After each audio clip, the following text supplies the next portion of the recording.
I grew up in a very small country town in Victoria. I had a very normal, low-key kind of upbringing. I went to school, I hung out with my friends, I fought with my younger sisters. It was all very normal. And when I was 15, a member of my local community approached my parents and wanted to nominate me for a Community Achievement Award.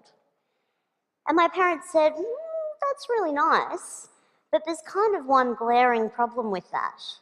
She hasn't actually achieved anything. Yeah. And they were right, I went to school, I got good marks, I had a very low-key after-school job in my mum's hairdressing salon, and I spent a lot of time watching Buffy the Vampire Slayer and Dawson's Creek. Yeah, I know, what a contradiction. But they were right, I wasn't doing anything that was out of the ordinary at all. I wasn't doing anything that could be considered an achievement if you took disability out of the equation. Years later, I was on my second teaching round in a Melbourne high school, and I was about 20 minutes into a Year 11 legal studies class when this boy put up his hand and said, "Hey miss, when are you going to start doing your speech?" And I said, "What speech?" I'd been talking to them about defamation law for a good 20 minutes.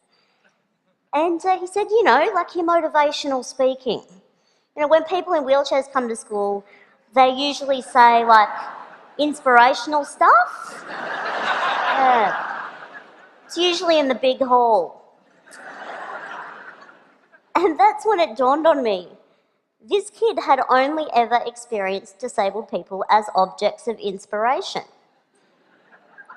We are not, to this kid, and it's not his fault. I mean, that's true for many of us. For lots of us, disabled people are not our teachers or our doctors or our manicurists. We're not real people. We are there to inspire. And in fact, I'm sitting on this stage looking like I do in this wheelchair, and you are probably kind of expecting me to inspire you, right? Yeah. Well, ladies and gentlemen, I'm afraid I'm going to disappoint you dramatically. I'm not here to inspire you. I'm here to tell you that we have been lied to about disability. Yeah, we've been sold the lie that disability is a bad thing.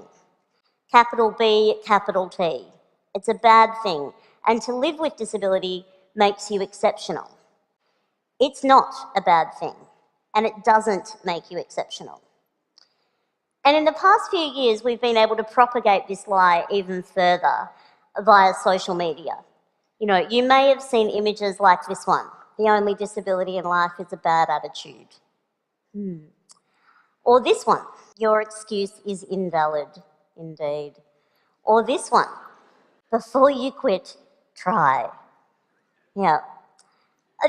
These are just a couple of examples, but there are a lot of these images out there. You might have seen the little girl with no hands drawing a picture with a pencil held in her mouth. You might have seen a child running on carbon fibre prosthetic legs. And these images, there are lots of them out there. They are what we call inspiration porn.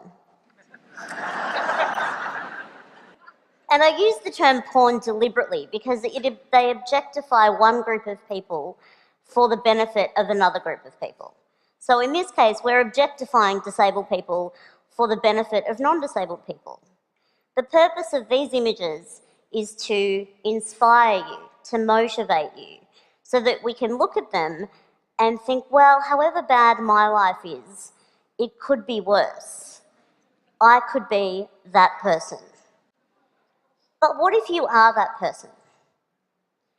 I've lost count of the number of times that I've been approached by strangers wanting to tell me that they think I'm brave or inspirational.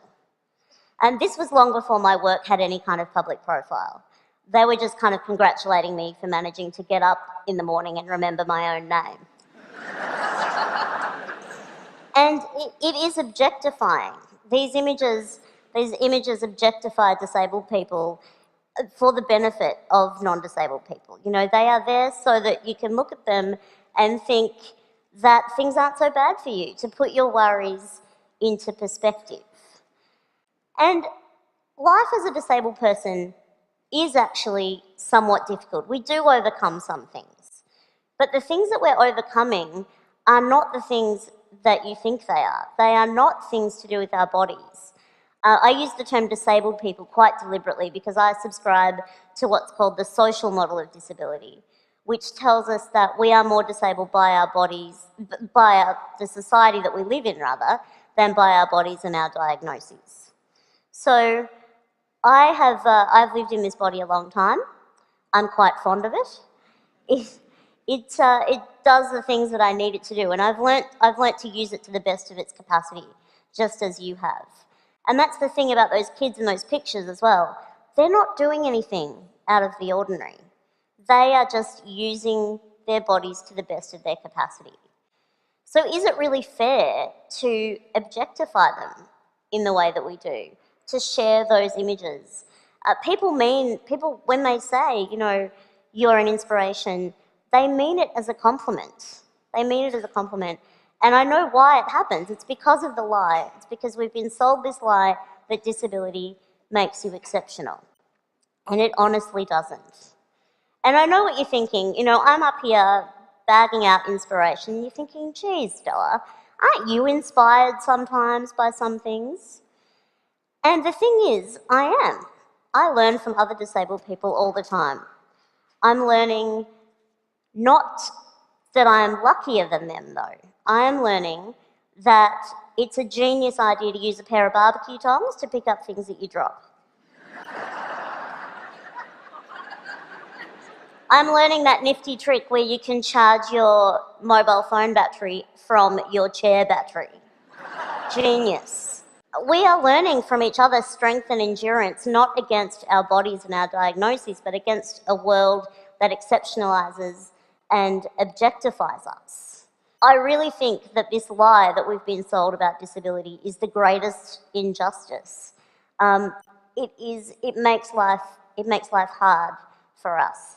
And that quote, "the only disability in life is a bad attitude," the reason that that's bullshit is because it's just not true. Because of the social model of disability, no amount of smiling at a flight of stairs has ever made it turn into a rap. Never.